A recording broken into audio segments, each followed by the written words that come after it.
two interesting comments back to back on my Call of Duty video where I said the threat is real. Now, this is not something that I came up with. The threat is basically what PlayStation came up with.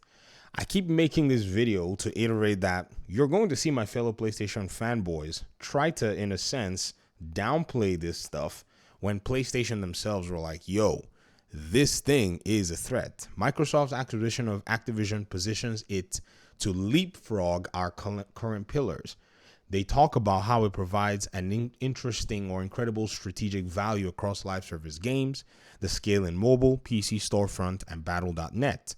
When you read through this document and you look at some of the comments, you got to ask yourself and say, what is going on here?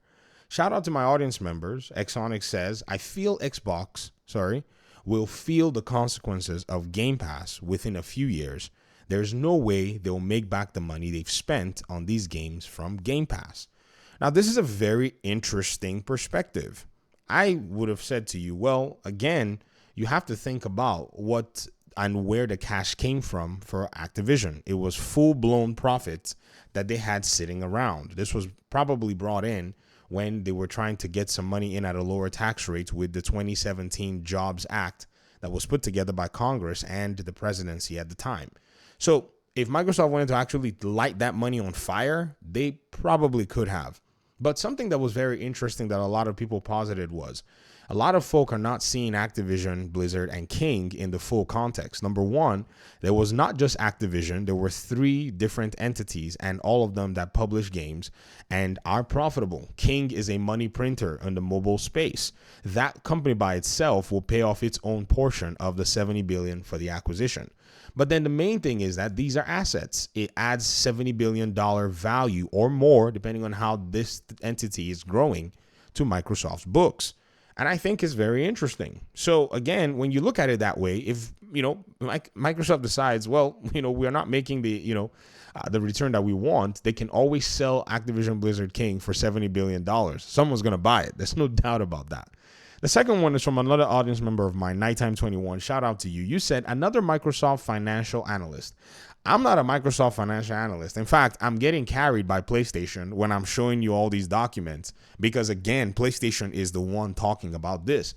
And I think this is an attempt to try to downplay what's going on. But I'll read your comment because thanks for the engagement, man. You got people talking about what's going on. You said it's almost a new one every day. Now, on the gaming front, what does PlayStation have to fear about this?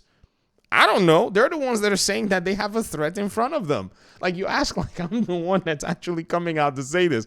This leaked from the Insomniac doc. You see, guys, I've told you all before that when this document comes to light, it's like freaking pouring, stinking garlic on a vampire. Like, sometimes my PlayStation fans will act like this thing doesn't exist, or they'll have a very weird reaction to it. There's no need for us to be running around playing these games. It's literally what PlayStation themselves are feeling and what it is that they're actually sensing going on in the market. They are still going to make their 30% free and clear. Fine. They've been making the 30% free and clear. But Jim Ryan knew. That's why he was going to talk to regulators that this 30% free and clear is not the same, because the Call of Duty version they were getting every year was interesting. In fact, what was way interesting about this free and clear that you were speaking of was the last Call of Duty game, Modern Warfare 3, I think. That game had exclusive double XP weekend relegated to PlayStation alone while Xbox owned it. Can you imagine that? Like, they were literally getting a version of the game that was better than the version the owners themselves actually had, because Xbox kept that agreement in place. Better yet, Mr. Financial Analyst, I'm not a financial analyst. Again, like I told you, I'm getting carried by PlayStation. Just so I'm a PlayStation fan. Again, when people tell you exactly what's going on with people, they tell you who they are. Then, you basically try to believe them for the most part. Where are all the Activision Blizzard King games going into Game Pass? Well, again, King is a mobile arm of the company. So again, I think you're not paying attention to the way these things are actually, divided. And they've already said that these games are going to be coming, but bit by bit. There's already talks and there are already rumors of old franchises getting revived. And there are some Activision games that are already on there. I don't know what you're talking about. Maybe because you don't have Game Pass. Do you have Game Pass? Maybe you do. Maybe you don't. If you did, you'd be able to see that Diablo is already on there, which is a big game. That one came very fast. And if they're making money on the other Call of Duty games and they feel like, this is a very impressive franchise sales wise and people are going to pay for the other ones, then they can pretty much simply decide, we're going to take our time to bring these things to Game Pass, or maybe not bring those games to Game Pass so that they have the assets and they can continue to sell on other, platforms like Steam. No problem with that. But what it is to this Black Ops game that is coming, this threat is going to be showing up in the next few days. So again, this is something that PlayStation has anticipated. This is something that has shifted PlayStation's business strategy. I mean, look at what PlayStation is writing here. They're talking about how they're going to respond to this stuff. They're talking about the premium sales model. Right after, I think even maybe before, we saw the increased PlayStation Plus pricing. We saw that PlayStation was one of the first to hop on the $70 price tag for games. PlayStation was one of the first ones to pretty much price their consoles in a way that doesn't reflect the subsidy that it's been getting. The $700 PS5 Pro, no disc. Hence, you're buying almost an $800 console in this same generation from $500 all the way to $800. That's insane. I mean, let's think about it. And then you're still talking about what could happen, not what's actually happened. Well, I've been talking about what could happen, that what PlayStation said could happen, that is about to happen here in a few days. And I think this is a very important thing. They said this: Microsoft has yet to show any signs of playing chess as far as gaming goes. See, this is the problem my fellow PlayStation fans have. They downplay everything. Potential not achieved. Let's see how many subscriptions are retained, sir.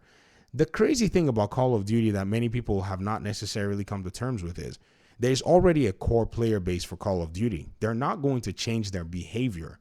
So already the game is going to it's going to have a massive sales potential that is going to be independent of Game Pass. As for the subscription part, that's going to be icing on the cake. So right now, I believe that, Xbox and Microsoft have already kind of come to terms that they're not going to be getting 100 million Game Pass subscribers. There's no world within which that's going to be a thing for them. And with that in mind, I think they're pretty much proceeding to say, okay, we know Call of Duty is going to sell. Let's go ahead and strategize a way where we can continue to make Game Pass on its own profitable, which they've already, in a sense, honed down. I mean, I don't know if anybody has paid attention, but if you think about the number of external AAA games that came on Game Pass this year compared to last year, I don't think, again, a lot of folk are not paying attention. Just my fellow PlayStation fans, they have all of the opinions about Game Pass. Few of them have actually taken $1 to say, let me see what's on Game Pass for the 14-day trial that goes on. And, they have the biggest opinions about everything on that front. And if you notice, the number of AAA external games that have come to Game Pass this year have actually reduced. They've been spending about $1 billion to bring in games from other, publishers as much as they can. And they're still coming, don't get me wrong, but this year kind of saw a reduction because Xbox themselves had enough AAA games they felt to be able to come to the service. They brought Hellblade, which is within their studios. They're also going to be bringing Indiana Jones. Then Call of Duty is going to come. Avowed's going to show up next year. And so if you notice that particular change is now being shifted. They got their Flight Simulator, their Forza games. So compared to what they were doing last year, where they were using third party as well as whatever different deals, now it's only if the game is at least somewhat old, or maybe the game developers would take probably a better deal, you're going to see something like that come into place. And back again, you're talking about what will, like you said to me, Mr. Nighttime, yet I'm telling you about this particular statistic, this is the statistic from September 14th, the week ending September 14th, and the games that gamers actually play. If we go to Matt Piscatella's LinkedIn page, you'll see that Call of Duty has pretty much been dialing in number one on consoles, both consoles, for weeks on. Even on PC, it stays within the top 10 range. So again, when you take a look from what's going on, what's been going on for a while, it's not going to be hard to follow the trend because the trend is literally showing you the exact data. Again, I appreciate the comment. I appreciate the attempt. I'm almost flattered that you would think I'm a financial analyst. I'm just a YouTuber, bro. I'm a school teacher. I don't have any degree nor any credentials in financial analysis. Sure, I like the area, I like the subject, but you can only do financial analysis based on what you see, based on the money that's there, based on the money that's spent, and so on and so forth. So again, is Call of Duty going to, in quotes, save Game Pass? Game Pass doesn't need saving. Call of Duty is there to pretty much sweeten the deal in terms of what the service has to offer, because that's the biggest thing, is value proposition. So continuing to increase the value is definitely something that's interesting. If you go on Twitter right now, you see a lot of folk looking forward to playing this Game Pass. You see some folk that have already subscribed. Some folk, are in a sense going to try it out to see if they like the Call of Duty game. And that's also something that, again, if you had Game Pass, or at least if you're paying attention to what's going on, you'll notice that Game Pass has that conversion aspect to it, where you play a game on Game Pass and you like it so much. If you do, you buy the game. If you don't, you don't buy the game. Even if you don't buy the game directly from Xbox's system, you can go buy it on Steam or wherever else you want to buy it. So this is a very interesting set of comments, ladies and gentlemen, but I feel like a lot of our folk in the PlayStation side have refused to understand the business that they have the most criticism for, or at least the most opinions on. Again, my fellow PlayStation fans, take some time, understand the Game Pass ecosystem, understand the Game Pass business. I think this is definitely something that would, largely help you in this whole conversation. Thanks again for watching the video, guys. Appreciate y'all so much. Peace out.